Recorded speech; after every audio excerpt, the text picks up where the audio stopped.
Master, dinner is served. Igor, it's not that I don't appreciate the effort, but you know I prefer my meals uncooked.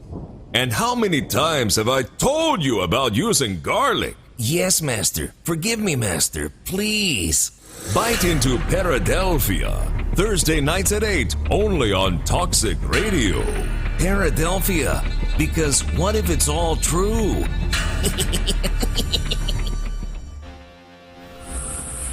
Enjoying all that Toxic Radio has to offer? Well, make sure you like and follow us on Facebook, Twitter, and Instagram. Be the first to find out about ticket giveaways, amazing guests, awesome contests, and Toxic Radio events. Just search Toxic Radio Live, all one word, and press that little button. Every time you do, someone here at Toxic Radio will get their wings. Yay! Well, not really. Aww. But we will get a warm, fuzzy feeling in our tummies. But then again, that just might be the beer. Anyway, like and follow us, and we will see you out there on the interwebs. Planning your Saturday night can be a bit of a bitch. How about we make rock, not war? Load up Toxic Radio every Saturday night for the heavy metal happy hour with the one and only Fishman. I don't know how to put this, but I'm kind of a big deal. There will be interviews, ticket giveaways, a little bit of banter with Toxic Mike, and of course great metal from the 80s all the way through today. Starts at 7 p.m., runs until Fish says it's over. Get out. Catch it only on Toxic Radio. Don't play it safe. Play it toxic.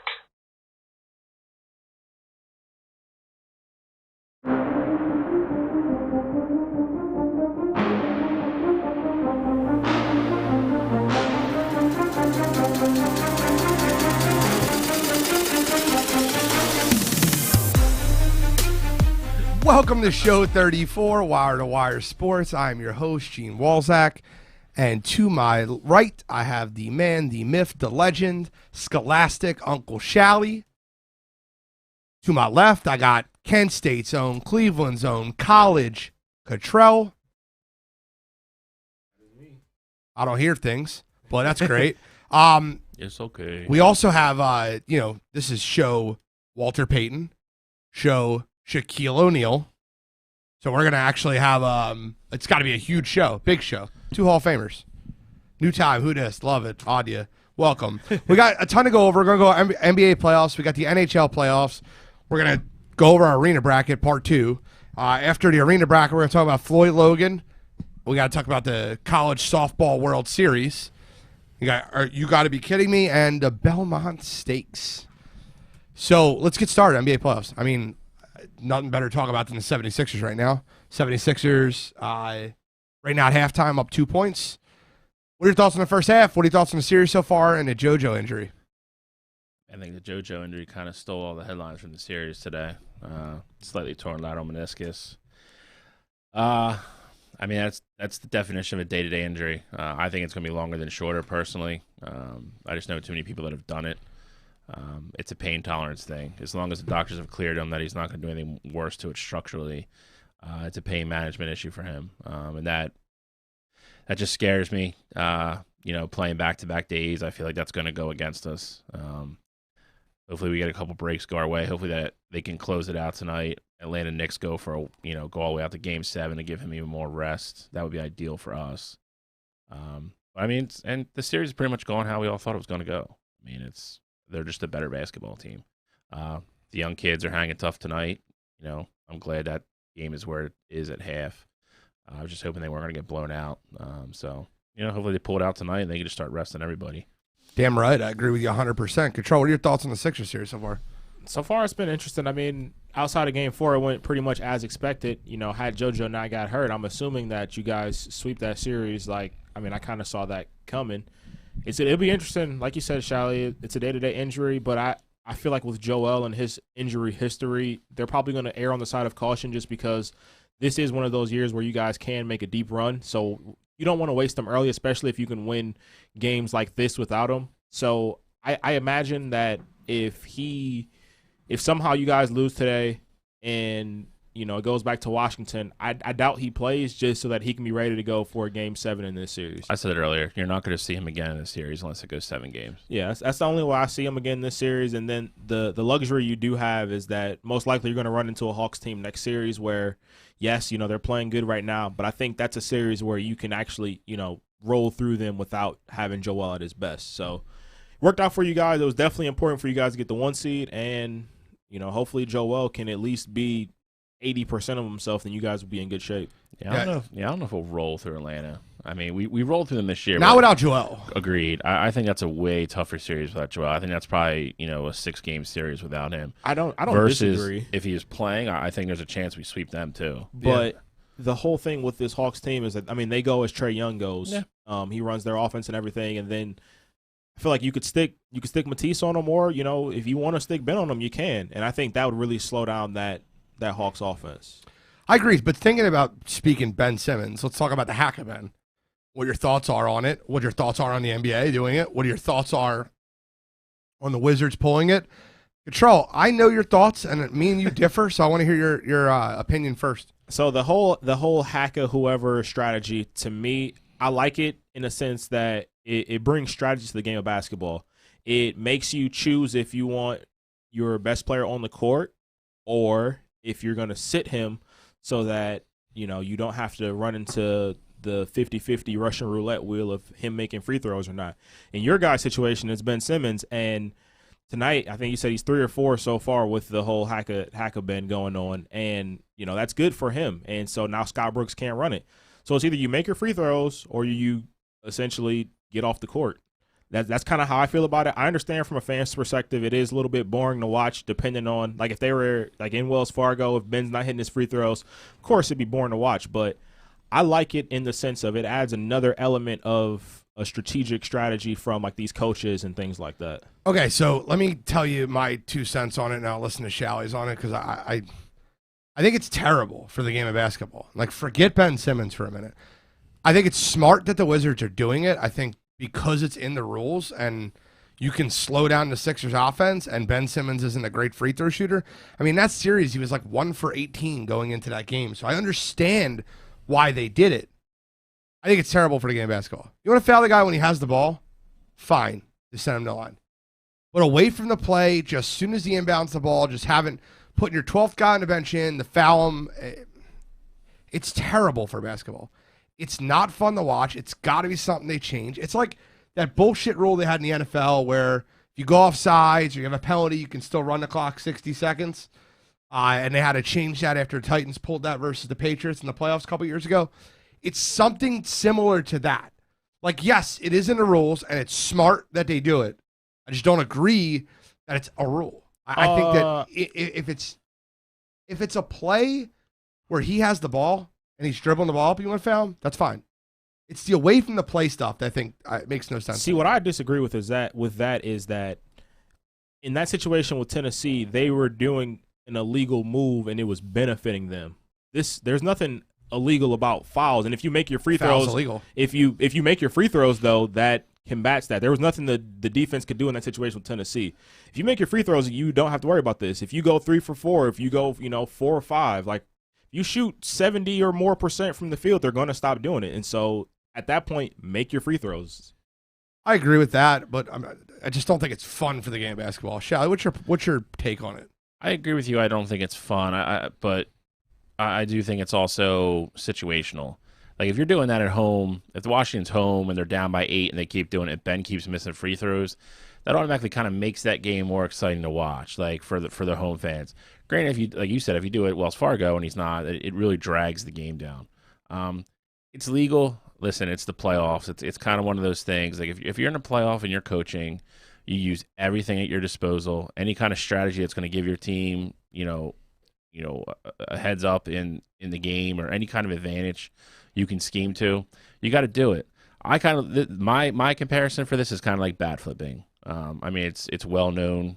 I'm kind of the traditionalist baseball wise on the show, but I love bat flipping, and I kind of go to Trevor Bauer's line of thinking. If you don't want the guy to bat flip after he hits a home run, then don't let him hit a home run. It's kind of like that for me. If you don't want Washington to do it, then you got to hit your free throws.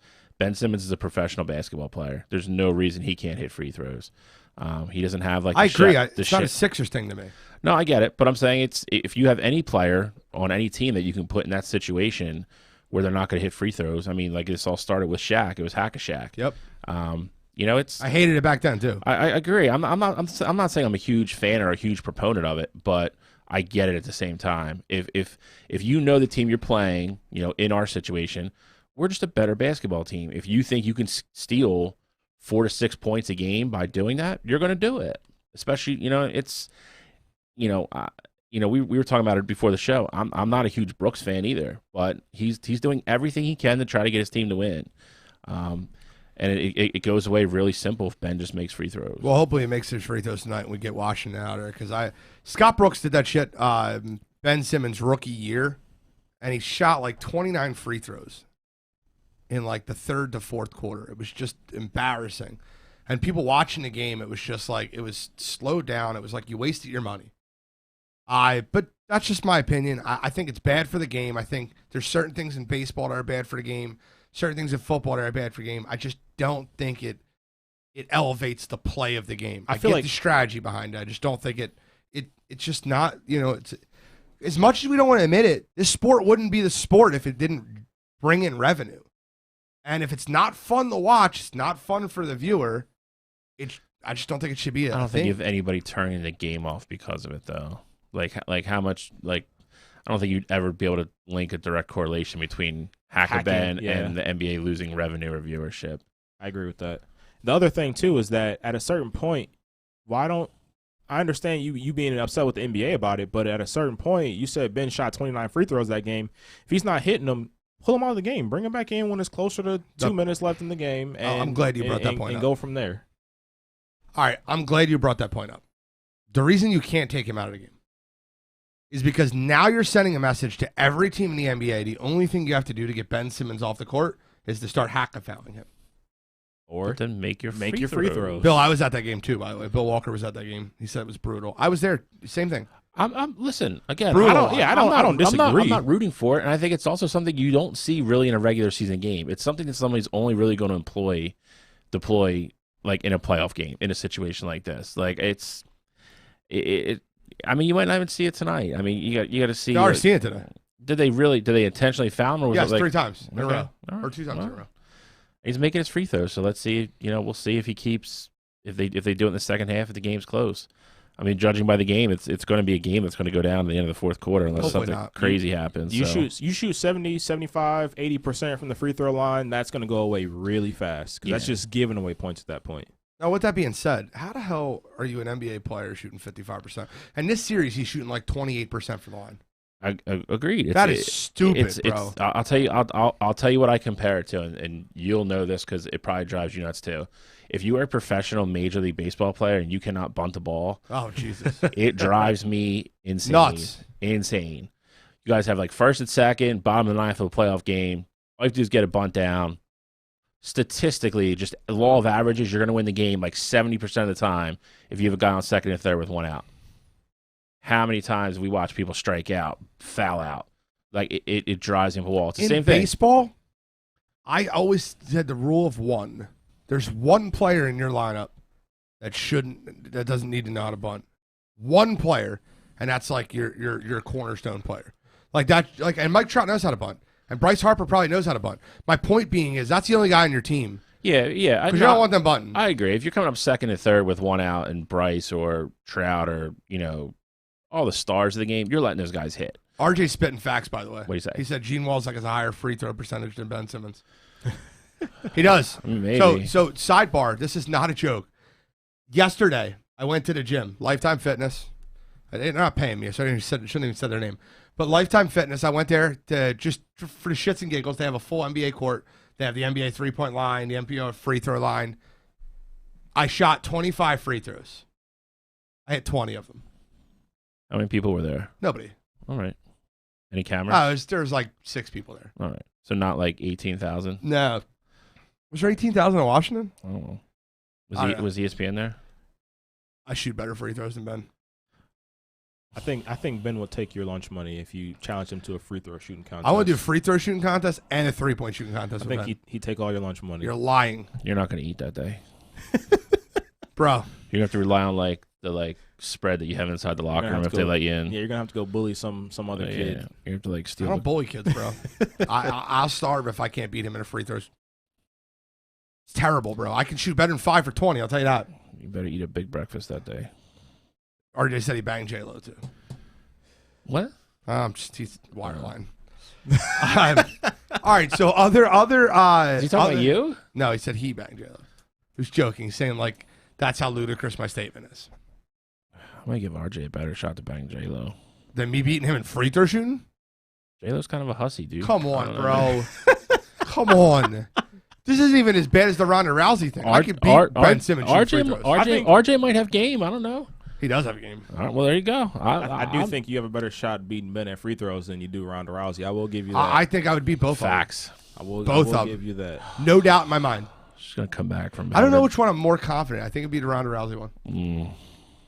Ben might have a good day. I'm more confident in that one too. Ronda can beat you on a bad day. Dante even agrees with me. My free throw percentage is better, and I don't even play basketball. Are you talking about? Are you shooting them at like LA Fitness, or like are you shooting them like in a game situation? I'll shoot him in a game situation. No issues. I don't think you have any idea what that's going to do to like your body when you're sitting there. Bro, pressure. I love pressure. You've never been under that kind of pressure. Bro, softball America playoffs. Never been. Yeah, I promise you, there wasn't 18,000 people there last night watching Dude, our game. there was a grandma on the side that was screaming the whole time. And what did Gene do? What did Big Gene do? That grandma can kick rocks. Grandma was going in. All right, so we got a lot of series to get into. Let's not get. So the Hawks closing out tonight. What do you think? No, I don't think so. I don't think so either. Close game, right? It's going to be a close game. I think the Knicks pull it out. Okay, so Hawks in 6. Yeah, I don't that think game doesn't go back to New York. No, right? there's no shot. I don't think there's any shot it goes back to New York. I'm shocked in that series. New York has very been underwhelming. Outside of great second half in game 2. Well, their best player's been very underwhelming. Facts. I think part of it too for me is that the whole fact that we knew that the Knicks could play defense. I think I got too carried away in my thinking with that. I was like, they could shut these Atlanta guys down. It's their first couple times their first time in the playoffs for most of them. Granted, it's the same way for the Knicks, but I feel like I really forgot how bad that Knicks offense is. I don't think and if Julius Randle's not scoring, not scoring, then they have no hope. He does cover up a lot of their deficiencies offensively.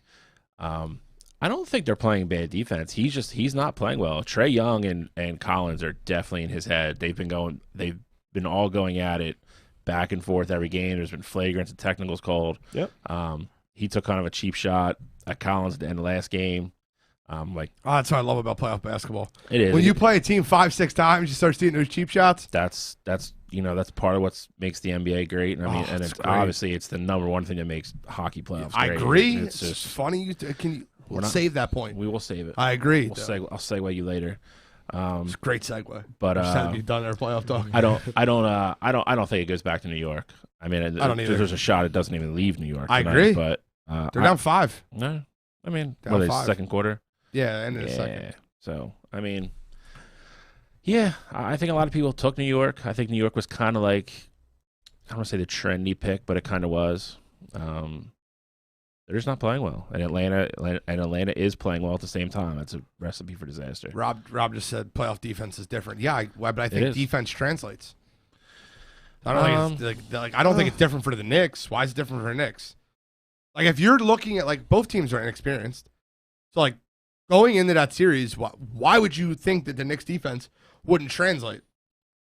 I don't think it's not. I was going to say I don't think it. I think their offense has been a lot worse than I thought it was going to be, especially with Julius Randle not playing well. Their offense isn't keeping them in games, and Atlanta's playing very well. RJ Barrett is also not playing well either. Yeah. Man, he's been a bust of a third pick too. I mean, I think a lot of us, another Dookie. A lot of us outside of the big national media saw that coming. I mean, I thought he was the third best player on that team. So yeah, wouldn't argue he said that for a while. Wouldn't argue that either. Okay, so that series. All right, so the Bucks already took care of business. We talked about that last week. They swept. Brooklyn closed out last night in 5, which I had that. You had that 5. Yep. You had 4, but yeah, I said 4. Tatum dropped to 50, bro. Tatum dropped to 50. He did. That was a great soundbite. Let's go to Western Conference. Oh, we gonna not talk about the big news today? Good. Of Boston. Oh, we'll get it after the playoffs. All right. Lakers Suns series I've been waiting to get into. Because, by the way, Utah, Memphis, like I said last week, wasn't worth talking about. No, they're going to close out tonight. Wasn't worth talking about. They're home. I don't think that's going to be close. I think they're going to be done. Playing friggin' 5 on 2.5. Yeah, pretty much. It is true. The only plus of that, I mean, I know we've talked about it before, and I know you're a huge jaw guy. I really hope this is what takes him to elevate next year to kind of stay at the level Keep the goddamn training wheels off the kid. Exactly. That coach might be in a little over his head with him because I don't know if he really understands what he has in front of him as a player. But he has to, just for Ja's sake, I want Ja to the level he's been at in the playing game in the playoffs so far. I really hope he can sustain this next year and take that next step because he's balled out the whole playoffs so far. So that series what we're talking about. Nah, it's over. There's no way Utah's losing tonight at home. Now, the thing that really runs into me is that the series has been literally the seesaw of all seesaws. Lakers Suns. Game 1, you're like, the Suns could win the series. Game 2, you're like, the Lakers are definitely winning the series. Game 3, Chris Paul's hurt. This might be over in 5. Game 4, AD gets hurt. Suns win. It's 2-2. Game 5, LeBron has the look at the beginning of the game. They go up 10-5. Phoenix goes on a 14-0 run. Wins the game by 30. Destruction. I will pretty much say it's as simple as this. I don't know. Even if you want to put AD back in the game, there's no way he's operating at 100% for the rest of the series. His groin looked terrible. Yeah, I don't. Like, did you see him warming up in the clinching when he couldn't move side to side? Yeah, I don't. His groin looked terrible. I don't think there's any way. You know, I know those guys are in phenomenal shape. They heal quickly. I just don't see there's any way where if they trot him out there tonight, that he's more than, or tomorrow night, that he's more than 50, 60%. Let's go to the Bron guy. Does Bron lose his first time in the first round? Is this going to happen? 14-0. I doubt it happens in Game 6 in the Staples Center. Game 7 is what you're going to be, I think, concerned about. With Anthony Davis out, I really feel like the Lakers, I don't know who needs to say something about it. I don't know if it's Frank Vogel. I don't know if it's LeBron. I don't know if it's Anthony Davis. Those guys have looked scared to shoot all playoffs. Everybody outside of Anthony Davis, LeBron, and then Ben McLemore is the only guy, and Marc Gasol. Those are the only two guys off the bench that I can say. Yeah, but Marc Gasol's got that playoff pedigree, and I got to give him that credit. Yeah, of course. That's why you signed him. Those are the only two guys, though, that haven't looked afraid of the moment. For the 72 season, he's been terrible. Yeah, I mean, that's true. But in the playoffs, he's looked all right. He can stretch the floor. He said that he has a winning, proven playoff cachet Absolutely. where he can play his game and know he's playing within the system. Facts. Listen, that LeBron kind of heavy lies the crown sometimes with him, and it's guys get gun shy. They don't want to make the wrong play. It's if you're not in a certain kind of mentality, he can be difficult to play with, and that's not his fault. But that's more of a shortcoming of the younger kids. But that's his fault. It's not his fault. Bro, there's so many plays last night you could watch in that game where he gave up on the plays because he didn't like what his teammates did. There was a play, I'm not kidding with you. He was underneath. They don't shoot the ball.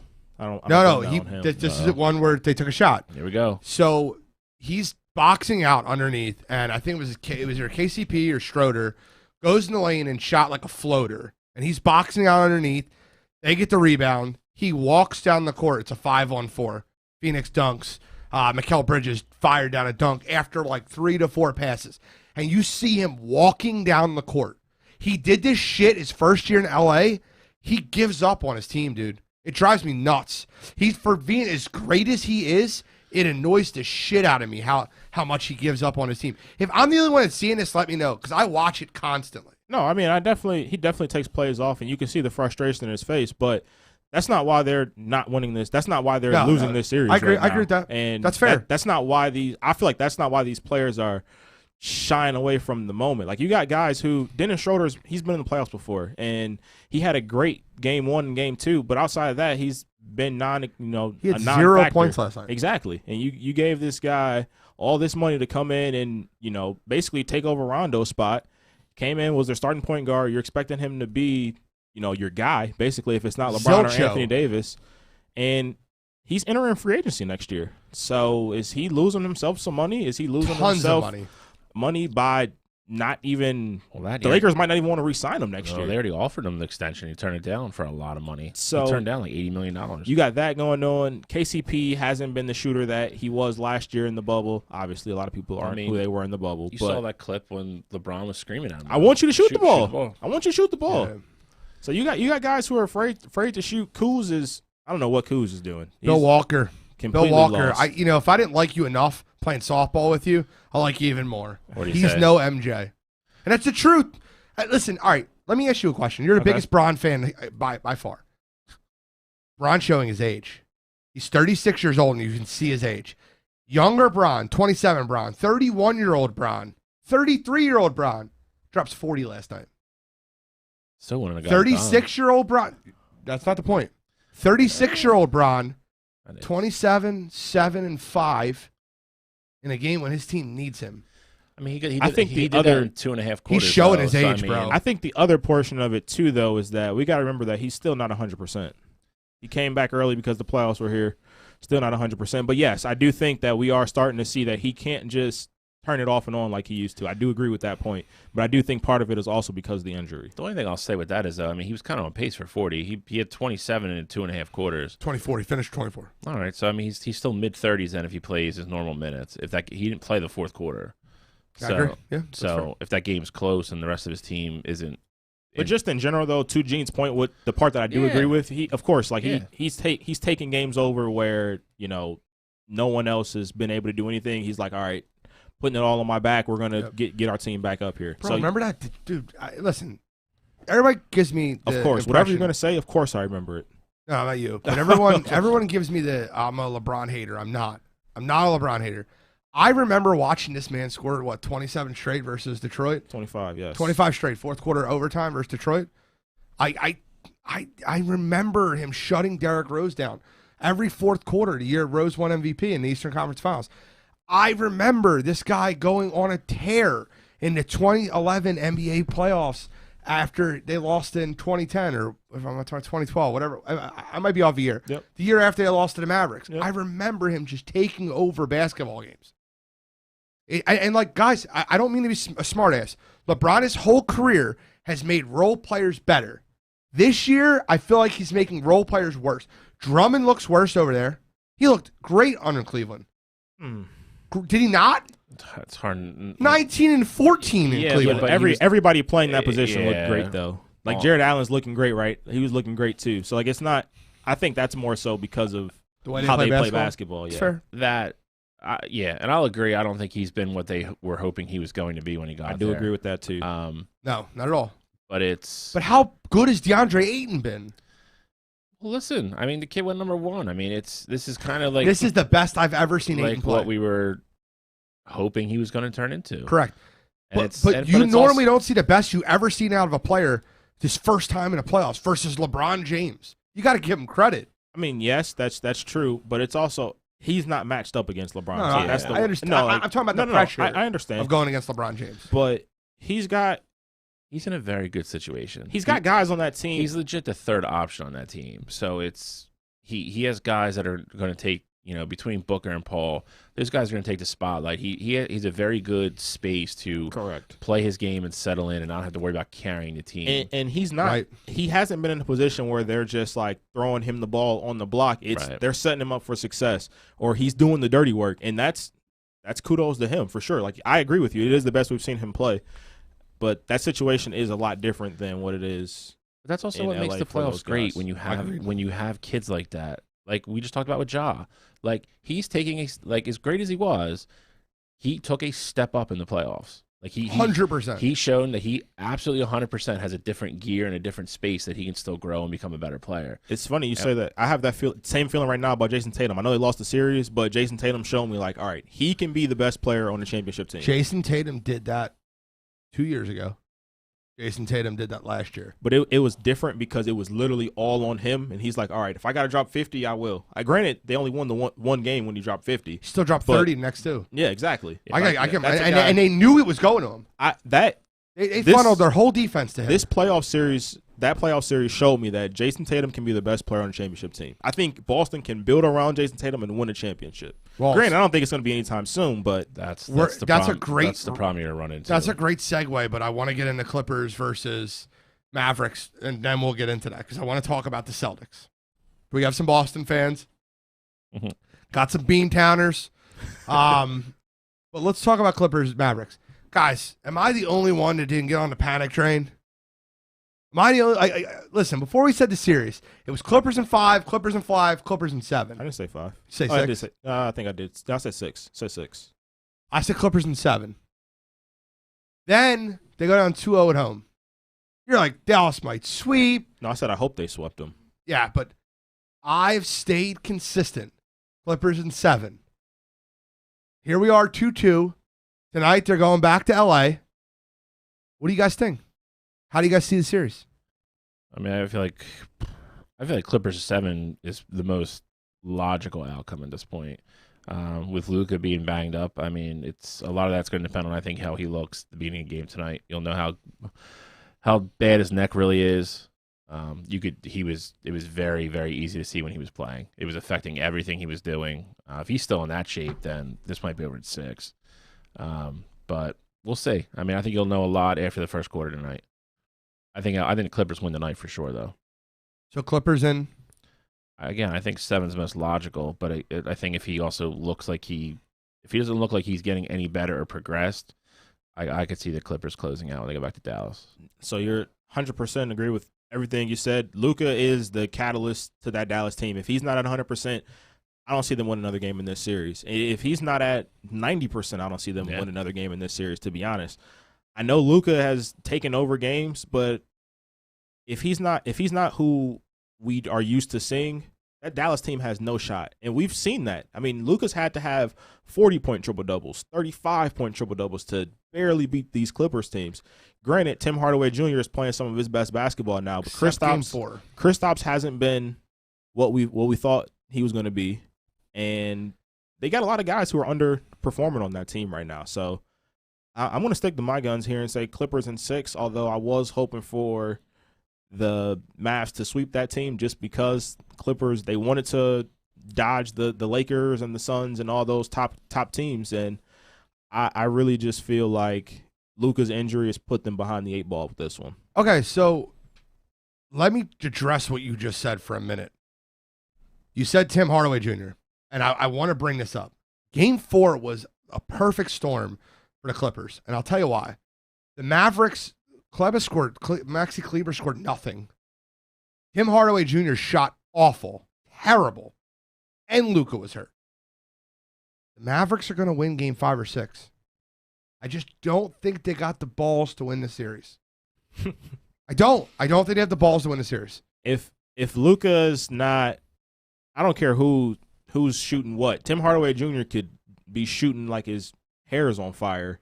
If Luka's not healthy, that team's not going. Only reason why I say that too is because even if Luka's not scoring, he's the conductor of that offense. So Jalen Brunson has done a fine job in his limited role, but once you put Jalen Brunson as the new conductor of that offense, I just don't see how those guys go, especially with Kristaps not being that superstar that we thought he would be there. Bro, he's been such a disappointment, man.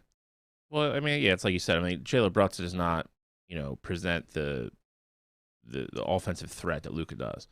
Like if you want to take, you're not worried about Jalen Brunson. Hey, watch how you talk about Nova guys. You're not worried about him scoring 40 on any night, right? So I mean, you just let him kind of like do his thing and then pass the ball. I mean, Luka, you throw a double at him, Luka's going to get the ball. The guy that's open is going to hit a 3. Like you're going to pay for it one way or the other with Luka. Brunson is not that guy. Okay. All right, guys. Let's get into the big news. Boston Celtics. You want to start us off, Bill? I know it's a big thing. So, guys, before I pass it to Bill said 4 shows ago, maybe 5 shows ago. It was about a month and a half ago. He's saying the Celtics are going to fire either Brad Stevens or Danny Ainge this year. Maybe both. And they didn't fire Brad Stevens, but they moved him out of his role. So both roles are being replaced next year. So give him his roses while you can. I know Bill likes his roses. Red roses. You like red? Red. See, I didn't put you for a red guy. It's Just kidding. Have you seen his interior? It's true. It's pretty. So I don't want to say the Ainge thing is super surprising to me. And again, I think the failure of this year, regardless of the injuries, somebody's head was going to be on the chopping block for that team. They've had too many good players for too long now. You've won Eastern Conference Finals to show for it for all the credit that Brad Stevens and Ainge got for coaching and being a general manager of this team with all the talent they've had. One Eastern Conference Finals appearance, I don't think is going to cut it. Ainge kind of put this team together, so I'm not surprised he kind of took the fall for all this. I'm a little surprised that they went as far as to say, we don't want you coaching the team anymore, but now you can move into a front office spot and run basketball operations. That surprised me a little bit. So do you think, real quick, before you go any further, do you think that the team was built to succeed? I think it's a flawed roster. I agree. I think they're a talented roster, but they're flawed. Completely flawed. I don't think it's a team that plays together. Again, I mean, I think we talked about it last show, the whole Kemba thing. Like, that really just hasn't worked out to what they thought it was going to. And it's hard. Brad Stevens is a very team-oriented guy. Like, he runs a very team-oriented offense. Kemba's kind of like a lone gun kind of guy. He came from Charlotte where he could chuck the ball up 40 times a game and nobody was going to say anything. That's not what Brad Stevens wants. And on top of that, he's hurt. Been hurt all year. He was hurt end of last year in the playoffs too. I thought some of the comments both of them made were interesting today. Brad Stevens said he was very tired from the grind of the bubble and this year and so forth and so on. He wanted to take a step away. I think that was kind of I don't want to say a cop-out, but I feel like it was. And Ainge, I mean, they just let Ainge let him step down. He did bring him a title in 2008. They let him do the gracious thing, but, I mean, he was getting fired if he didn't agree to it. So, one of the jobs is already filled, but that's a high-profile coaching job. I mean, I'll be very curious to see who gets that job. It's a very high-profile coaching job. Yep. I mean, it's one of the cornerstone franchises in the league. But it's a flawed roster. I'm not disagreeing with you, but and their money's spent, so you got to make it work with the roster you have. Well, that, and I think Marcus, they got to get rid of Kemba. Kemba's the one that's going to have to move. Got to get him off the books. And I think Marcus is up this year. I think Marcus Smart. I think they have to re-sign him. I do think so. So, yeah, I mean, they have some work to do. But to your point, you're gonna kick your balls off the team. He's your balls. No, I think they want to keep Smart. Yeah. But you have to move Kemba's 28, 27 million, whatever the hell it is. You got to move that contract somehow. 100%. But I agree with what you guys both said too. I mean, you have an absolute superstar to build a team around. You got to figure it out. They're probably gonna take a step back a year or two. I think that team was more designed to win. I think before the East got really competitive. I think they had their shots earlier on before the Bucks really became the Bucks. Before we got going, had everybody healthy, and I think a lot of teams in the East have passed them by. And you have younger teams like the Knicks that are probably going to keep getting better. They have money to spend again. Atlanta, again, I mean, if they can stay healthy, that's a good young team.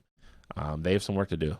That's probably an understatement. My whole thing with that roster. My whole thing with that Celtics team, though, is that you have Jason Tatum, who is bona fide superstar. Yep. You have Jaylen Brown, who looks like he can grow into that role as a superstar. So if they can find a way to move Kemba and get another piece back and then just mold their role players a little bit better, I think that's a team that's ready to compete now. Granted, you have to get all the right moving pieces, then you have to sign the right coach. And of course, it's going to take some time. But I don't think Boston is too far away from the actual championship picture because, like I said, if you can swap Kemba out for a bona fide star, I'm not necessarily saying like a Damian Lillard or CJ McCollum or anything like that, or Chris Paul, Devin Booker, those type of guys. But if you can find a way to swap Kemba Walker for a productive star in this league, they can be right there in the thick of it with the Brooklyns, the Sixers, all those guys. I think Kemba, to your point, I think is what can you get back for him? Like, is it going to be a situation like what we had with Al? Like, are you going to have to take something a little bit less, but clear all that money off your cap so you can go after and get somebody, go get a CJ McCollum, somebody like that. Mm-hmm. I think that is going to be the besides hiring a coach, that has to be the number one thing. But again, I mean, you're talking about a guy that's old, has a lot of miles now, and he's been hurt 2 straight years. I just don't know making a ton of money. I don't know where you go with him. Funny story is Kemba Walker's ceiling going forward is a Lou Williams role. 6th man on a good team. That's his ceiling. Not for $28 million a year. He's not. No, but that's his ceiling right now. I forget the money. That's his ceiling right now. I think if he's healthy, he'll never be a contending player on a championship roster. He can't play defense, and he's ball dominant. I think it depends I think health factors into that a lot. I mean, we've all seen what he can do when he is healthy. I think he can be closer to. I mean, I guess you're splitting hairs. Well, you're not splitting hairs, but I think he can be closer to a Kyle Lowry, but obviously not as good on defense going forward. Kemba can't play defense. He's a liability. I know. That's what I'm saying. Yeah, not playing he defense. He has a higher offensive ceiling than Kyle does, though. But I'm saying, I think he can impact the game like how it still does. Kyle can. I don't know if I offensively. Kyle took a huge dip this year. I think Kemba had a higher ceiling offensively. I don't think he has it anymore. I think they're both on the decline, but I think Kyle Lowry, because he plays defense. Oh, I'm not arguing they're both on the decline. I think if Kemba's healthy, I would rather have Kemba in the right situation. Sixers up 9 at the break, 103-94. Thank you, Rob Eric. I appreciate that, bro. We need that. We need those updates. Because trust me, man, I'm watching, and I'm trying to keep up with this, but, like, the Sixers are my heart. I love them. Wish they would have closed this shit out Monday. We'd have more people commenting right now, but that's okay. You guys will listen all week on the Facebook feed. I appreciate it. So let's get in the NHL. NHL playoffs have been insane. They've been good. Really good. Insane is the right word. Yep. I mean, how else do you start anything else except Toronto blowing that 3-1 lead? That's probably the most insane portion of it, especially considering I feel like before the playoffs started, before the year started, I remember our hockey preview show. We were talking about Toronto as a potential, wild card team to, maybe win the cup this year. Yep. They're up 3-1. You're thinking nothing of it. Think they close it out probably 5. Worst case scenario 6. And now they're at home watching it just like we are. I mean, I'm going to really dig into this a little bit later. There's some foreshadowing for you, but it's, yeah. I mean, again, I said it before, Montreal was the lowest point getting team to make it into the playoffs. Me and Gene had that back and forth last game, or last show. You kind of expected them to pull out one. Carey kind of staying on his head. He did. Then they won 2 more after that. I mean, I don't know, man. It's there. 3 more. Well, no, it was 3-1. Yes, I'm saying they go 3 more games. He stole one, and then they won 2 more. So it's, I mean, they're kind of starting to turn into the Boston Red Sox of the NHL. I don't know what the curse is though. Listen. Toronto completely fell apart. I'm sitting there like last week. I'm like, oh, Toronto's gonna close this out tonight, right? I didn't think there was any shot they were losing Game 7 at home. Like 5, like at none. home. Yeah, I mean, Game 5 when the other team's on, literally fighting for their season. I mean, that happens more often than I think we realize. Game 7 at home, and you just, again, even with Tavares being out, you have the only position you could say Montreal had an advantage really was goaltending, and that was still close. Jack Anderson played great this year. Carey Price is Carey Price. I mean, he is. You can look at the numbers, and you have Vasilevsky, Halibachuk, all those guys that have just insane win numbers. If you put Carey Price on those teams, his numbers will be better. He's just the most solid goalie in the NHL. But I don't like using the word, but they choked. I mean, I don't know what else you can call it. We talked about it a little bit last week. This is another case. You can't lose 2 games in overtime the way you did. No. Can't happen. Nope. Especially up 3-1, that cannot happen. Yeah. And again, I mean, you lost 2 or 3. You lost 2 or 3. Well, you lost 3 in a row, and 2 of which were home. That's unexcusable. Oh, 100%. Toronto. What changes do you think they make any changes, or is it just kind of you eat it and move on? I mean, you have all the Toronto fans that are blaming it on the Tavares injury. Obviously, I mean, the dude's a stud. Like it matters. But again, you still have Matthews. You still have all those guys, and they ghosts the last 3 games. They were nowhere to be found. It was very similar like the Edmonton series. McDavid and all those guys. They were nowhere to be found. Playoff hockey's different, man. It's just so glad you said. I was literally going to say it is. It's different, and you've seen it. You've seen it in other series. You've seen it with teams that have won cups. You get a 6 or 7 seed. Funny you say that. Let me give you a comparison. Yeah. Danny Briere at the back end of his career was terrible in the regular season. When the playoffs started, that guy was ready to play hockey. Yeah, people. It's like there's some people that can play in the playoffs. Yep. You're 100% right. And are like like the Islanders is another example. The Islanders, and it's a segue into that. It is. The Islanders are 2-7 down the stretch. They get in the playoffs. They have a wily veteran team. Flip the switch. And they win a series, and now they're in a battle with Boston. 1-1.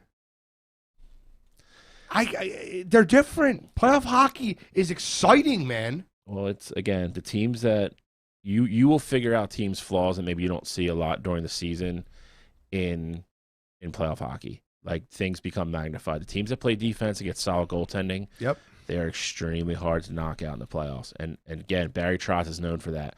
He had 2 young goalies that he played all year long. They both played well. He's riding Varlamov now, but he won a cup in Washington and got fired because they didn't like the way the season was going. Dante said it perfect, bro. He said 7-game series, 1 goal for Matthews, 0 for Marner. Yeah. How the hell does that happen? I know. 7-game series, not even playing a 4-game series. It's insane. I mean, it's like having off, a couple games. That's 7 games. You get to see what these teams have. When you're the star player of the team. Bro, Lightning going to make the finals again, aren't they?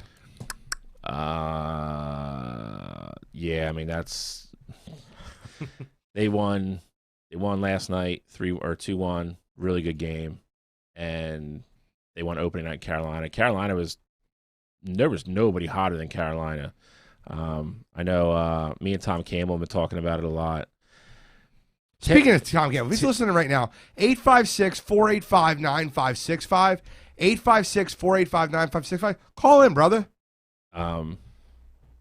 Tampa Bay kind of did the NHL dirty a little bit. If Tommy calls in, we'll talk about it. If not, we can save it for another show because I don't want to get too involved in it. But they it's funny, we were talking about loopholes before the show. They exploited a big one with what they did with their salary for some of their players. He's in Vegas right now. He's not going to call him. I forgot about that. I think he was supposed to land at like 9 though. But PM? Yes. Yeah, I mean, so if he hears it, he might call in. They're really good. They're really good. They're really deep. They have good defense. They have a great goalie. He's probably going to win the Vezina again. They're going to be tough. They're up 2-0. Again, it just becomes a mathematics problem at that point. There's 5 games left in the series. 3 of them are going to be in Tampa Bay. I just don't see Carolina winning 4 of them. No, but so then the question comes is, who do you have in the Boston Islanders series? I really liked Boston. Same. And I don't know now. I still like Boston. Yeah, I mean, tomorrow night, or they play tonight or tomorrow? I should have played tomorrow. That game's huge. I agree. That is a huge game. Boston's actually favored on the road, which is wild. But that's because people are giving Brighton the Islanders off. Yeah, they write the Islanders off every year, bro. Gene did it. It's also because he's learned his lesson. He's saying I did. He's with the Islanders. They also do it because they know all the crazy Boston fans are going to bet them. That's going to be a very telling game. I will say this though. Boston, for large stretches for those first 2 games, has outplayed the Islanders like heavily, and they just haven't scored. And that's a credit to the Islanders.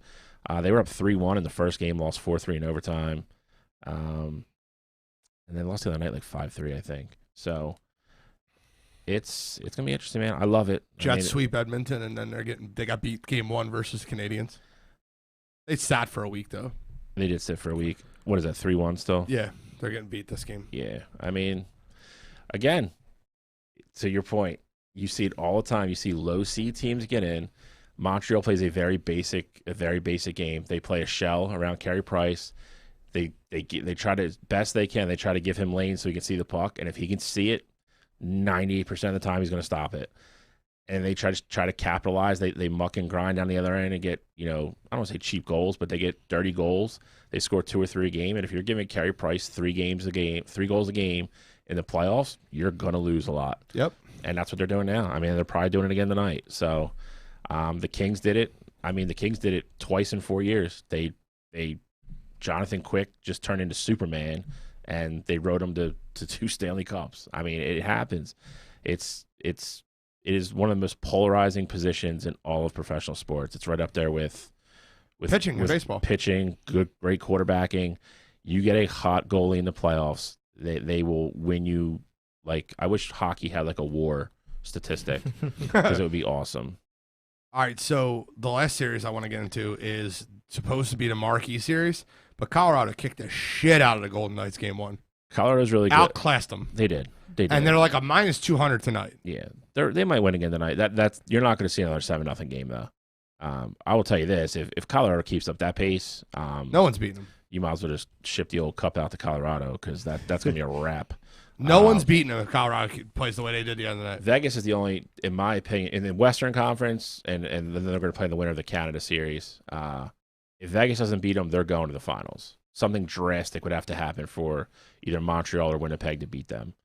Montreal's not beating them. Winnipeg's not beating them either. Some like McKinnon would have to get hurt, or Grubauer, like somebody very big on that team would have to get hurt for that to even be a series. Vegas is very, very, very good. I agree. They will respond tonight. I think Colorado probably still wins tonight, but I think you're looking at like a 3-2 game, that type of game. It's going to be a very good game. I'm very interested to see the results of the Vegas versus Colorado game tonight. Yeah, that is a series to watch. I mean, again, whoever wins that series is definitely the favorite to go to the finals. Golden Knights versus Colorado Avalanche versus the Lightning. That's where I'm going. That's fire. That was my original prediction, so I'm hoping that comes true. I think you're right, but we'll see. What do you got? I don't know. I do not know. Avalanche Bruins. You get the Bruins. I mean, that'll be a Avalanche. That'll be a rating. Wait, you have the Avalanche come? Oh, never mind. Yeah, I know. I just said that way. that will do well ratings wise because a lot of the East Coast people will get heavily invested in that series. I can't. I sick to my stomach. Boston wins another championship and anything. I couldn't agree with you more. You know, I was big on Toronto before, so I mean, I'm not a huge hockey guy, but I watch enough to follow it, and I thought this was going to be the year they make it there. So with them being out, I'm going to go with Boston. Somebody give me a Sixers update when you get a chance. So let's get into our arena bracket now. Up 13 with 8 to go. I love it. Let's go. 10-9-8. Mike, you ready with that arena bracket? Here we go. Sports arenas. Right side. Right side. So last week we got some huge matchups. Now we are this week's no different. We are pulling out the right side of the bracket. We're gonna bring it up, and this is you guys thought last week was big. This is just as big. We'll start in the upper right corner. We have a play-in game to start. And speaking of the Bell Center recently. All right, so we got the Bell Center. It's in Montreal. It's where the Canadians play. It's kind of widely renowned as the nicest arena in the NHL. It's kind of like I don't even know how to. It's almost like a palace. I've seen pictures of it. I mean, the Canadians can do no wrong. Versus Lake Placid Hockey Center, which is obviously where the Indian Olympics, Team USA beat Russia in the semifinals to go to the gold medal game. People oftenly mistake that as the gold medal game, and it wasn't. Versus Indianapolis Motor Speedway, which just hosted the Indianapolis 500 this weekend, which was full of drama. It was actually a very good race. So I guess we have to go up top. Let's do the play-in game first. Okay. I don't know how Lake Placid's in a play-in game. I'm sorry, Bell Center's nice. Lake Placid, to me, this is a layup. Agreed. I'm going with Lake Placid as well. So Lake Placid's going to beat the Bell Center. Now the question is, Lake Placid or Indy Motor Speedway? So this is why this is tough. You're taking the longevity of Indy versus the one moment that happened at Lake Placid, but it's still widely considered the biggest upset in the history of sports. So that's what makes this extremely tough. Cool. Who do you give us the order, Bill? Who goes first? You go first on this one. I'm going Lake Placid. All right, I'll go then. I'm gonna go with Indy Motor Speedway. Oh, you're a douche. I am not big on NASCAR or Indy races at all. But in this situation, I know exactly what goes on. Brickyard, hits the bricks after you win. Yes, like sir. for me to know about that, I know how big that track is, and I'm going with the Brickyard on this one. Gotta drink the milk too. Wow. It's got to be Lake Placid, bro. I don't know how they're going to play in the game. This is disgusting. Well, blame the random generator for this one. this one's not getting blamed on me like Coach Carter. I'm gonna go Lake Placid. It just Good call, sir. Obviously I'm kind of like the motor racing guy on the show. As much as I love Indy, that is again, it's debatably, one of the top. I mean, especially for American Olympians, it's still the number one thing that's ever happened in Olympics, results wise. Not talking about like race and like other stuff like that, but as an actual like result of a game and an upset, it's still number one. So I'm going Lake Placid. Lake Placid moves on. Yeah, another phenomenal matchup. I think this one's easy though. It is easy. So Wimbledon Center Court, All England Tennis Club, Lawn and Tennis Club. Sorry. I don't want any Brits to call on the show and yell. We have Brits that listen. There we go. So I got it right. Actually, I think it's croquet in there somewhere too. So I probably screwed it up. Center court, again. If you watch any kind of tennis, that's one of those sporting events that's up there for me. I watch the hell out of Wimbledon at the end of June, early July when it's on. I love it.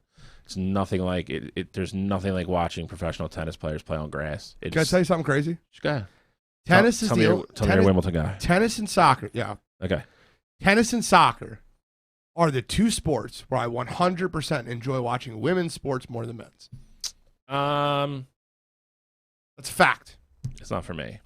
For women's soccer, when it comes to World Cup, yeah. And it comes to U.S., then yes. But if you, I'm a huge soccer guy. You're talking about like normal league player, anything like give me the Premier League and all that stuff all day. I get it, but I enjoy watching the women's national soccer team. Oh, absolutely. And I enjoy watching women's tennis more. They're actually good. The U.S. men's team is every second of their international mediocre at best. Old Trafford kind of got a bad draw here. It's the home of Manchester United. We were just talking about in the Premier League. Probably, I don't think it is probably. I think there's been more titles won on that pitch than any other English team. Even gave it the name on that pitch. I like it. It's hallowed grounds over in England. They're also the pitch over the pitch. They're also. I'm just kidding. They are. They're my favorite team too. But this for me, I'll go first on this one. It's Wimbledon for me. Let's get a sweep. Come on, Control. Help me with the sweep. I'm not going to say I'm a Man U fan. I like Man U because of Ibrahimovic. Yep. He left. Could care less about Man U. Going Wimbledon. The sweep. Wimbledon on the sweep. Oh, my God. This is great. This is great. Another horrible seating. So, generator sucks. The Big House versus Fenway. So Fenway Park. Unless you live under a rock, the Boston Red Sox play there. Between Yankee Stadium's not up anymore. So, it's literally between them and Wrigley and the most iconic, most famous baseball fields anywhere on the planet. Versus Michigan Stadium, biggest college stadium in the country. The Big House. The Big House, that is its nickname. A lot of crazy things have happened in that stadium. Awesome place to see a game. Again, I don't think this is going to be a discussion, really. It's not. I just want to hear you say it. No, it's Fenway Park. Fenway. Even though I hate Boston. Yeah, I agree. It's Fenway. It's Fenway. Sweep. All right, here we go. Fog Allen Fieldhouse versus the LA Coliseum. Another sweep coming. I see it brewing. So, Some big dogs on the right side, bro. Yeah, there are. Big dogs. Fog Allen is where the Kansas Jayhawks play their home games. It's an old school style arena. It's really not an arena. It's closer to like a barn, but in a good way. Like it's a very hard place to play. And again, Kansas has been around a long time. People don't realize how good Kansas was back in like the 50s and 60s too. They were always the number one seed. Yep. Then you have the LA Coliseum, which USC does use as their home field for football. Who was using it? Was it Chargers? The Rams. The Rams were using it while SoFi was getting finished. But Coliseum also was the host to the Summer Olympics when they were held in LA. This one, again, is, I think, kind of simple. Sweep. Coliseum. Yep. Coliseum. Yeah, it's simple. Now we're just starting to get a little bit. This is still easy. This is an easy one, too. So Easy. Staples Sorry. Center, home of the Los Angeles Kings, Los Angeles Lakers, and the Clippers. I love how you started with the Kings. We're just talking about hockey. I mean, they got more titles than the Clippers do. So Who does it? yeah. Versus Beaver Stadium. That is where Penn State, the whiteout. Penn State plays their home football games. One of, if not the most intimidating place to play when they do the whiteout. Cottrell could tell you all about that. I don't think it's as clear cut as you would like it to be. I think it is. So I will not go first on this one. I'll go Staples Center, clearly. I will also go Staples Center. Sorry to take That's fine. the pressure off of you, Bill, but I mean, we know you were gonna just get on your knees for LeBron. It's fine. Staples Center, Jack Nicklaus. Come on, man. He doesn't play. I don't want to hear Kobe. fans. I Fans don't care. fans- Kobe then. Fans. That's fine. Give me Kobe all day. That's fine. I will say Mamba. the one knock that a lot of these college venues have is that chances are you're not going to play a national championship game on Correct. those fields. That's the one knock I have on a lot of these college stadiums. As a whole, though, like when it comes to Get tradition them all and everything, eliminated then. That was kidding. that's kind of the struggle with even the NFL stadiums. Yep. But when it comes to tradition, though, I would lean Beaver Stadium, but Yep. just the venue itself, championships won there. As many greats have played there, I got to go Staples Center. Sweep? No, I want Bill's pick. Yeah, right. So Daytona International Speedway. Wait, I can hear a pick? What? The last one. Did you pick Staples? No, I'll go Beaver now, just to be difficult. Oh, all right. No sweep. No sweep. You're not Gentlemen, getting no sweep. Daytona International Speedway, obviously where they hold the Daytona 500 every year, every February, and also the Coca-Cola 600, which will be coming up soon. It's 4th of July weekend. Versus Ohio Stadium, home of the Buckeyes. Oh, it's the worst first round matchup. It's the worst first round matchup. I'll go first. You're going to make me root for a shitty raceway over a dog shit college stadium. I'm going Daytona. I mean, neither one of them are shitty. But Exactly. Thank you, Bill. Yeah, Thank you. Yeah. give me Daytona. I'm going with Ohio Stadium. Yeah, come on, dude. Stop. Yeah, okay. Great stadium. I'm going Daytona. Bill was just mad because they lost the Fenway. Oh, you just lost to a racetrack, so I'll take my. I lost to a potential champion. You lost to pavement, so I'll deal with it. I love it. This is a tough one. No, it's not. Arrowhead Stadium. Well, not for you. It's not. Arrowhead Stadium, home of the Kansas City Chiefs. One of the few remaining older stadiums in the NFL. Besides Lambeau, Arrowhead and the old Mile High were kind of the three that always stood out that were extremely loud. You go to play in Arrowhead in the winter or Denver, it's going to be freezing, it's going to be cold, and it's insanely loud. Versus the Rose Bowl, which is widely considered maybe the most beautiful stadium on the planet, especially definitely in the United States. Set at the base of the mountains of California and Pasadena.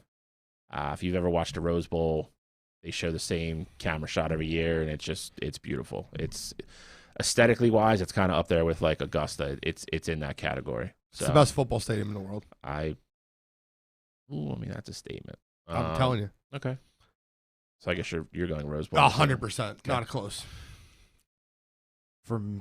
I This love one- Arrowhead, and I was one advocates to get Arrowhead on here. They got a shitty draw.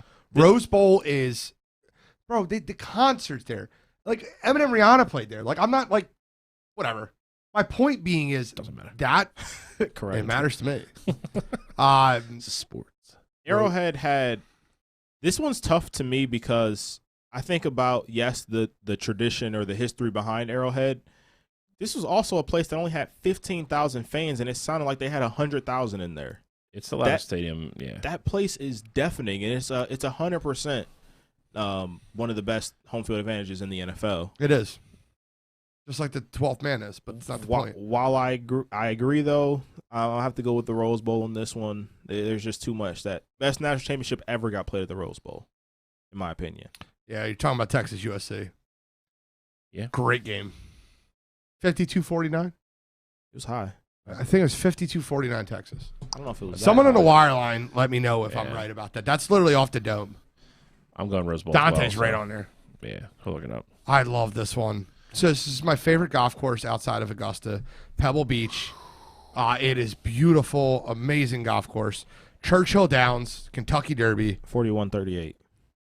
Oh, it's a 3-point game. Just thought it was higher scoring. I didn't think it was that high. So for anybody that's never been to Churchill Downs, it is way bigger than it looks on TV. I can tell you I've been there. And it's awesome inside. You never really get to see certain parts of it. Obviously, you just see the track with the horses on it. It's a stunning place. It is very, very, very nice. Pebble Beach, to Gene's point, is 100% right. If it's not, Augusta's probably the most photographed course in the world. Pebble Beach is too. You have holes that literally, if you go 10 yards off the green or the fairway, you fall off a cliff into the Pacific Ocean. It is just it's just gorgeous, and it's a great golf course on top of that. It's a very hard, challenging golf course. You have Tiger Woods' record-setting win there when he was younger, when he broke the record for largest margin in the U.S. Open. Jack Nicklaus won there. You have a lot of huge victories within the sport of golf there as well. This is tough. So Brad Atkins asked, how do you have two legendary venues against each other in round one? Brad, I don't know if you've been paying attention, but there's been some legendary venues all across the board. Yep. Trust me when I tell you how tough it was to put this bracket together. We did it randomized because how good they were. And it was going to be impossible to seed it if we tried to seed it. Correct. It was just, and I didn't want anybody to have any type of home bias to think that we have something as a 1 seed or a 2 seed. Like, I don't want that. I don't want any home bias. I want to hit this and hit it hard and give us our opinions on each one. So I'm going to go last on this one because I'm still torn on it. I'll go first. Good. I'm going to go with Churchill Downs. One of the reasons I will go with Churchill Downs on this one is because every single year, Kentucky Derby, Kentucky Derby, Kentucky Derby. You don't even have to be in the horse racing, and, Kentucky Derby is going to come on ABC. You're going to watch it, and chances are you may bet on it if you're in a state that you can do that. There's so much with that I feel is important. And with Pebble Beach, it's not even the biggest tournament of the year for golf. So I'm gonna go with Churchill Downs on this one. Bill, before you give your answer, I just want to say 10, 9, 8. Is it over? 76ers. They're up 20 with 4 minutes left. Let's go. Send Beal back packing. Send Brooks back. Get the hell out of here with your hack at Ben bullshit. Great job beating Washington. 4-1 without our best player. Great job. I called it in 5, by the way. Well, you got to relax a little bit. I said great job. What do you want from me? You know what? Sarcasm. It was very. It was Screw clear. you guys. It was very Where's heavily. the sarcasm Number from one, your LeBron going home in the first round bullshit? I'll say LeBron is not safe yet, and if I'm not mistaken, Cleveland didn't make the playoffs. After a prediction early in the season that they would. On Cottrell. I don't think I made When they were like 3-0. Remember that? I didn't make that Was that a prediction. real thing, though? He did. He said they were going to sneak into the 8 seed. I didn't say that. Uh-oh. I said they could be in the play. They could be in the playing games. Didn't say they'd be an 8 seed. All right, so you have one for Churchill Downs. So you voted Churchill? I Okay. Did. He's gonna put the pressure on you. I hope not. I am. I'm going Pebble. I love Churchill. I mean, everybody knows I have an affinity for horse racing. I went last on this because I was hoping it got complete before it got to me. That's exactly why. Because Pebble Beach, listen, all right, so this is something you don't know about me. Augusta is the most famous golf course, but my favorite's Pebble Beach. When I play Golden Tee, my favorite games in a bar ever. I love playing Golden Tee. We were watching the NCAA tournament games. I'm playing Golden Tee while we're ordering food. That's a fact. I love Golden Tee, and I'll always go to Pebble Beach. Pebble Beach was my favorite course. It's so beautiful. The Tiger win there. And, what's so awesome about Pebble Beach is because it's in the Pacific, like in the West Coast, the timing is different. So, you can see the sun going down on Sunday. It's 4 o'clock. It is just a miraculous course to watch. You're setting us up for a huge butt. You are. Churchill Downs, Kentucky Derby. It's beautiful, man. You get so many people to go out there. The hats, the horses. It is the premier hats and mint juleps, baby. It's the premier. Horse racing track in the world. Oh man, this is tough. I still don't know what I'm picking right now. Well, you got to pick. Any day now. You're like Giannis at the free throw line. Yeah, I'm gonna go with Churchill Downs. That is definitely one I wasn't upset either way who won that. So, second round matchups that we're going to go through next week, and we'll probably hit all second round matchups. You have Lake Placid versus Wimbledon. Mm-hmm. Fenway Park versus the Coliseum. The Staples Center versus Daytona. The Rose Bowl versus Churchill Downs. Scroll over to the other side because this shit's wild. The other side's worse. MSG versus Wembley. Wembley. Wrigley versus Arthur Ashe. Notre Dame versus Cameron Indoor and the Mecca. That's Lambeau Field versus Augusta National. It's brutal. Oh my God. We're doing that one last. Yeah, I think so too. This bracket is wild. If you guys don't like this bracket, I don't know which bracket you're gonna like because this is insanity. Lambeau versus Augusta in the second round. That could have been the finals. If we seeded it, That's like the Bucks versus the Nets. Except people care. 10-9, 76ers. Up 17 in 3 minutes. I love it. All right, so Floyd Logan this Saturday. Speaking of no one cares. I care. Because I really want to watch one of those Paul brothers get their heads knocked off. But the thing is, Floyd's not going to knock He's not. I know. his head off. That's the thing. Floyd didn't even knock. I'll be honest. The way you were talking about today, I tried to get into it a little bit, and then they released the rules, and then I went right back to not giving an absolute shit about what happens in this It's fight. Tyson Jones. But worse. Basically. But worse. But yeah. worse. But It's not worse. It is worse. Tyson Jones are like 50-year-olds. No. I'm not saying entertainment wise. In my opinion, it's got I'm not saying entertainment wise it's worse, but like going in knowing the rules, it's worse. Logan Paul holds 50 pounds on Floyd. What do you think is intriguing about this? The fact that Floyd Mayweather is an undefeated boxer, and he's going up against a guy that's 50 pounds heavier than him. It's a sparring session that people are going to pay $70 to watch. 50. Whatever. And I'm not paying I wouldn't to pay watch it. $5. I'll pirate that shit. Ooh. Say it on the air, too. Why do I won't. shut I'm down gonna. I am copyright going infringement? to watch it somewhere legally. For all those that are, I will be watching it as well somewhere legally with control. You guys are all lying. Sit here and lie. Legally, as in somebody's going to share it on Facebook and I'm going to watch it Everybody thinks that Floyd Mayweather is going to destroy this man. because he is. Do you think there's any different? Anybody have a different opinion? No, I mean Floyd's gonna obviously outclass him. He's not gonna knock him out. He's not gonna try and knock him out. He's just gonna punch him and move out of the way for. I don't think 8 it's going to be rounds or that. however many I think it's rounds. going to be very. Dude, Mike's got a graphic he's going to throw. Look at this. I love it. This is the breakdown right here, okay?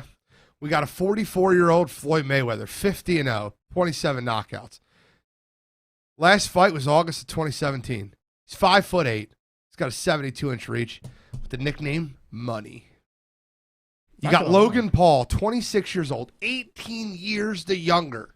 0-1, sorry. 0-1 in his career. His last fight was November of 19. He's 6'2" with a 76 reach, and his nickname is Asshole. I mean, the Maverick, sorry. That's kind of crazy that his reach is only 76 and Correct. 6'2". And then he's going to go against the best defensive and boxer in the history of the sport and maybe the guy with the best footwork. How do you think it plays out? It's going to be embarrassing. It's going to be dumb.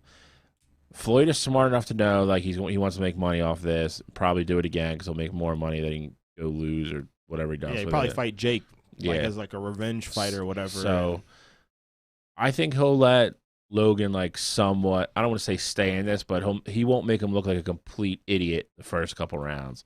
And then when he wants to start jabbing and actually start moving and get involved in the fight, it's going to become very embarrassing. You're going to see a bunch of like swing and misses. And he's gonna like almost fall forward, and Floyd's just not gonna be there anymore. Like I think it's going to be embarrassing. Like I'm with you. I hate this whole thing. That this has become a thing with both brothers. I want one of them to get knocked out. I don't think Floyd I want them both to get knocked out. I don't think Floyd's going to knock him out though. But I want him to be embarrassed to the point where everybody's gonna be like, all right, like we're done with this now. Like I don't want to see it anymore. I hear you. That is what I need to happen. All right, give me your 2 cents on it. I mean, Floyd's minus 900. Yeah, that's probably accurate. I just don't understand how you could bet on it when there's no outcome. Floyd knocks him out. I guess. Yeah, but at there's that point, if there's not a knockout, how do you say who won? correct, Like, you want to talk about like how controversial your thing was with FanDuel, like so there's no judge's decision. So if he doesn't knock him out, like are the sports books right? 'Cause deciding who won? What they did with Tyson and Jones was they're like it's a draw. Yeah. Yeah, Tyson won 8 rounds to 1 or something. 7 to 1. Yeah, they called it a draw at the end of the Everybody get their money program. back. So If you don't get a knockout, everybody gets their money back. seems like a waste of time when it comes to that though. There's no money in it. You're betting on Floyd if you're betting on anybody. So Right. what kind of money are you making at minus 900? Nothing. Agreed. Just like this fight. I just think it's a boring fight for me. Yeah, Logan's heavier than him. Nothing about this fight intrigues me. Had it been Jake, I might have been intrigued a little bit more, but Logan Paul's doing absolutely nothing for Throw me. up Travis's comment. Travis made a very interesting point. Floyd takes a dive, bets against himself big money, sets himself up for Paul to clock him out. Headlines for month, Floyd retires even richer. I mean, listen, outside of the ring, Floyd is kind of a scumbag, so like I wouldn't put that past him. But the biggest thing he hangs his hat on is that he has that big fat 0 next to the dash. That's true. Even if this won't go on his official record, he is not taking a dive to Logan Paul. Nope. Like if you would have set this up to like, hey, like 3 years from now, him and Manny are doing it, or something like that, I wouldn't put it past him then. He's not taking a dive for Logan Paul. That is I hear that. not happening. Right. And I don't think there's a dollar amount that you can put on Floyd to say, hey, take this dive against. I mean, the whole Ben Askren thing, that's a different story. I think we all know what was going on there behind the scenes. Yeah, but Floyd's not doing that. Yeah, and Ben wasn't coming from the money that Floyd has. Like Ben could use that $2 million. Exactly. Floyd bets $2 million every day on sports. Right. So, By the way, guys, it's official. Sixers win. Headed to the next round. what's the final? It's 40 seconds left, but it's 129 to 111. Ben Simmons with a triple-double, 19, 11, and 10. Seth Curry with 30. Tobias Harris with 28. Did he have who? Bradley Beal? 32. How much? No. Led the way. Take that L. Send Bradley. Go make your mockery and go back to Washington, your miserable organization. All right, so I hope that Logan catches him once. Not Listen, enough to knock him out, just to make it interesting. I'm not a Floyd fan, so by any means, if somehow we get lightning in a bottle and Floyd gets knocked out, it'd be one of the best things I've ever seen in my life. I don't know. I can't I stand hate the him. Paul brothers that much. I get it, I guess. I can't stand either one of them. Logan isn't as bad as Jake, though. Jake's stealing his hat. I stole your hat. I stole your hat. Yeah, Logan's not as bad as Jake. Jackass. Logan was at that press conference. He was just chilling, and Jake's the one Logan is definitely the more level. He was on Max Kellerman and Stephen A. Smith this morning. If you do watch any of his YouTube stuff or anything, like he's definitely the more level-headed of the two, and actually does take care of like the people that work for him and stuff. He like, does. Jake is kind of just like, I don't watch any of their shit. I mean, I'm not gonna blame you. Not going to pay $50 to see this either. What the hell? Is there lightning in the room? The lightning, man. It's lightning. Just kidding. It's my ambiance. So that's enough for that. Let's get into Belmont. Dun, dun, dun, dun, dun, dun, dun, dun. There we go. Belmont Classic. Guys, Good job, Mike. listen, I'm going to make something very simple for you guys. The first race, called the winner. The second race, Did you though? DQ, not the winner anymore. did I win money off it? Hey, you're lucky. Second race, I had 3 out of the top 4. I have the winner of this race. You're watching the Belmont Stakes this Saturday, and you would like to win some money. I have your winner. I'll go last.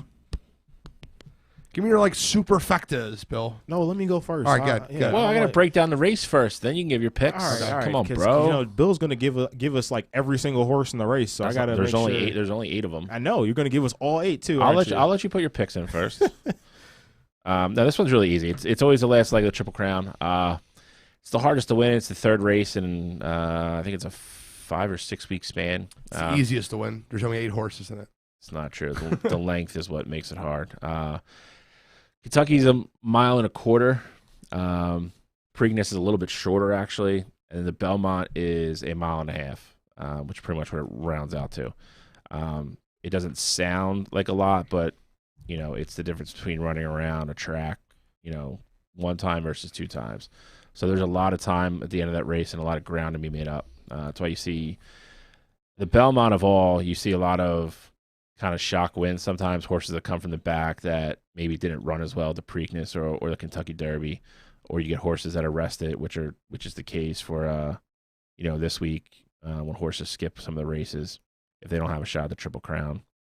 So it should be interesting. It's only 8 horses. It's going to be a small field, so none of these horses should get a bad trip. All these jockeys should be able to run their horses and run the race they want to race. So you will probably see, whichever horse wins this will be deserving of it. And I have the winner. I'll let you go last. Go ahead. I'm going with Cottrell's going to steal your thunder here anyway. You better not. Rock Your World. Rock Your World, 9-2 odds. I'm liking his chances to win this race here. Rock Your World. Rock Your World. He's going to rock your I world have and him win you finishing some money. 4th.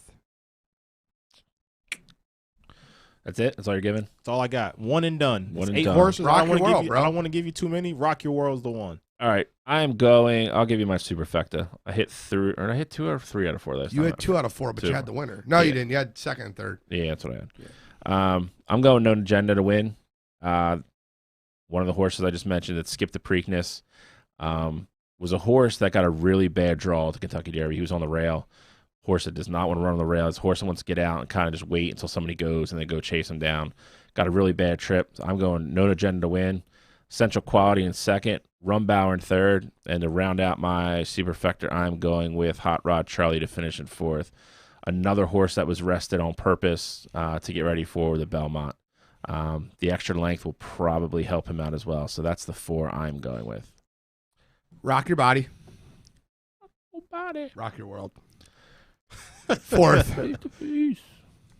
No Agenda 3rd. Rumbauer 2nd. And the winner I know where you're going with that. is Hot Rod Charlie. Yeah. And Hot Rod Charlie. So let me give you a little bit of Hot Rod Charlie was my Kentucky Derby pick. Well, yes. Yeah, it was also Cottrell's. It was. One thing I will say about Hot Super Rod Charlie sandwich. is Rumbauer's jockey that won the Preakness left the horse. He goes, I don't want him. Hot Rod Charlie is a better horse. I want to run Hot Rod Charlie. Hot Rod Charlie. Switched when you have a jockey that goes, listen, I just want to Preakness stakes with this horse. Instead of running the Belmont with him, goes, no. We're going Hot Rod Charlie. Hot Rod Charlie is going to win this race. I think it's going to be a good race, but I think Hot Rod Charlie pulls away by a length and a half. It's not really pulling away. Yeah, pulling away. Just a little boom. Length and a half? That's not pulling away. Little boom. Little It's like boom. 8, boom. It's like 8 feet. Yep. Little boom. Little boom. Hot Rod Charlie winning the race. 7-2. Make your money. Hot Rod Charlie's going to win the race. Rock Your World. This is your last chance to win money until the Breeders' Cup. I mean, that's the last big race until, I think Breeders' Cup is in, I want to say October. Now the Sixers won. We got 17 people listening, guys. Thank you. Yeah. All right, so College Softball World Series. Go ahead, Bill. All right, so Let's take a break. great news is they didn't play it last year. We're back this year. Hall of Fame Stadium, Oklahoma City, Oklahoma. Top 8 teams in the country have made it. You got Oklahoma's overall number 1 seed, the offensive juggernaut this year. They just absolutely mashed the ball. Very good team. Feel-good story of the year is probably James Madison. They're making their first appearance ever in the Women's College World Series. They have a really good pitcher. They will be the feel-good story, but they have Oklahoma in the first round, so probably not going to last too long. Only 2 teams. The interesting thing is the only 2 teams to beat Oklahoma this year are both in the field. Georgia and Oklahoma State. Oklahoma State and Oklahoma will both have 1 million fans there for this, so it will be a very good atmosphere inside that stadium. We're back to the way it was 2 years ago. It's going to be a good College World Series. You got UCLA. with Rachel Garcia, their stud pitcher, very good. She's on the Olympic team. She's going to be on the Olympic team. And then OU's got Jocelyn Ilo, just an absolute monster of a hitter. She's on the team as well. She plays for Oklahoma. It should be very intriguing. It should be a very good College World Series. I won't lie. I give the women their props when they deserve it, and I look forward to this every year. It's a great atmosphere. You always have a game that goes like 1:30 in the morning. It's like 1-1 in like the 14th inning. You always have crazy stuff happen. It's just fun to watch. ESPN has done a really good job with it. I actually saw today after we were talking about it, Gene. Their average last year was between 1 and 2 million. That was the average for every single game they put on. So they do well with it. I mean, it draws in comparison to a lot of other sports. So I have the finals. You have the finals? I have the finals. All right, well, go ahead. UCLA, Bama. Okay, I would disagree on that. I would but also disagree. I'm going UCLA, Bama. what you got, Control? I would go with Oklahoma All right. versus UCLA. Do you really? Yeah, I'm not. It's not going to be. That's I don't think there's going to be any shockers this year. I mean, I know those are your 1 and 2 seeds. Oklahoma's playing on another level, and what I will say though, Georgia has a pitcher, Mary Avant, who has been on the mound as the starter when she beat Florida, and she also beat Oklahoma. So like she's pitched in some really big games, and she's performed well. She's very good. But I think UCLA and Oklahoma are the two best teams in college softball this year. That is also my finals pick. Oklahoma's offense is just, if you watch enough college softball, when you see two high level teams play together, you don't see a lot of runs a lot of the times if they both have good pitchers.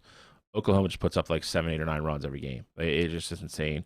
I already mentioned UCLA before. Rachel Garcia is there's the number one. She's amazing.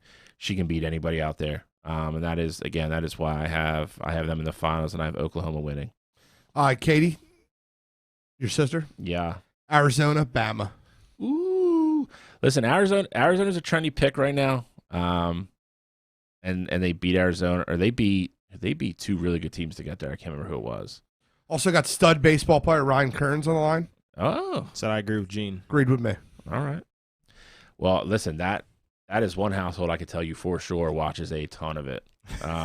Stud baseball player Ryan Kearns. Ryan Kearns. Got it. We got to feature him one week.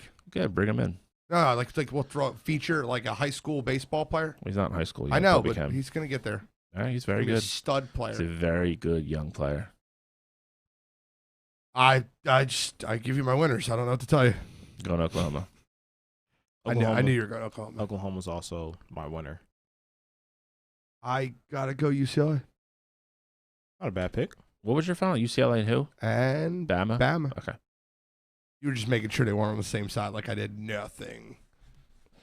Well, I mean, it doesn't matter. It doesn't. I mean, Loser in theory, once you get in a loser's bracket, it doesn't matter what side you're on. You're welcome, guy. He said, thanks, guy. Hey, guy. It's on all 3 TVs here, Travis said. It'll be all 3, and then the Hensman / Thrasher household is exactly the same. They will be watching it nonstop as well. Let's get into You Gotta Be Kidding Me. Go ahead, Cottrell. Alrighty, so LeBron James, kicking it off. I am going to go with NBA fans on this one. I am going to talk about. I mean, there's too many instances to name, really. I mean, you have the Sixers fan throwing popcorn, which wasn't the worst at all. Wasn't even close to being the worst, but can't happen. You can't do that. Act like you've got some sense while you're at the game. You wouldn't do that to Russell Westbrook's face if he was in front of you. If they let Russell Westbrook in the crowd, you'd probably be saying you were so sorry about everything, no matter how big of a fan you were. Also, Knicks fan tried to spit on Trae Young. That is inexcusable. I hope that guy can never go to a basketball game ever again. Anywhere. I hope they ban him from high school basketball games. If his kid's playing 6th grade AU basketball, I hope they don't let him in the gym. That you just can't have that happen. It's inexcusable. And it really seemed like no one was making a big deal about that. Like, you saw it on Twitter or like social media of the videos of it, but SportsCenter, ESPN, those guys. Because it was New York and not Philadelphia. Didn't have it as big as the fan throwing popcorn. So I'm with you guys on that, with that being a gripe. And then you had the Wizards fan who tried to run on the court. What are you doing? And kudos to the security guard. the football team should look at giving him a trial. He Nah, form tackle They with just the got slide and a really good everything. linebacker. But that fan, Don't unbelievable. forget about the Utah Jazz. Oh yeah, Utah Jazz going at Ja Morant's mom And dad. mom and dad. Unbelievable. You guys have to get under control. The NBA had a lot of success last year in the bubble. I'm sure they're not afraid of going back. Don't think that's going to happen, obviously, because the revenue, tickets, and everything. But just act like you have some class and respect these players. You wouldn't be doing that if they allowed the players to do whatever they wanted to and just run in the stands and come after you. So for me, this week, it's all of the NBA fans. Come on, you gotta be kidding me. Shally. I've already alluded to this earlier. You got to be kidding me this week is the Toronto Maple Leafs for me. So you're up 3-1. The crazier thing about this was, too, when you think about it, Montreal won the first game of the series, and then Toronto won 3 straight, and then proceeded to lose 3 straight to lose the series. If you're not a huge hockey fan, Toronto Maple Leafs have one of the most annoying fan bases in all of hockey. They're not quite the Dallas Cowboys, but they're in the same realm. Every time they sign somebody, this guy's going to take us to the Cup. We're the Cup favorites this year. You hear it every goddamn year at the beginning of the year. They keep loading this team with more talent and more talent and more talent, and they don't win. Just to back up some of the stats on this. So they blew the 3-1 series lead. Again, they're one of the blue bloods in the NHL. They're one of the original 6. They haven't won a Stanley Cup since 1967. 1967 is their last cup. They haven't won a playoff series since 2004. So you're going on 15 or 16 years now. They have not won a playoff series. 8 straight losses in a series in series clinching games. And out of those 8, they're 0-4 in games where they're winner take all. So have it be, pretty much game 7s. They don't play well in the clutch. They have no excuses. I'm already tired of hearing the John Tavares excuse because he got knocked out in the first game with the concussion with the guy when he got hit in the face by the knee. You can't blow 3-1 series leads. It's pathetic. There's never an excuse for it. The only excuses you need to find, look in the mirror, go in the locker room, figure it out. There's the reason you guys lost. So for all your fans, go crawl back in the holes for the rest of your summer. I don't want to hear anything from you. We'll start this all over again in September when training camp starts. You guys will be just like the Cowboys. We're going to win it this year. This is our year, blah, blah, blah. It's not. Until you guys can win a playoff series, please stop bragging and making yourselves look like idiots because that's all you're doing. So for this week, it's the Toronto Maple Leafs for me. Come on, you gotta be kidding me.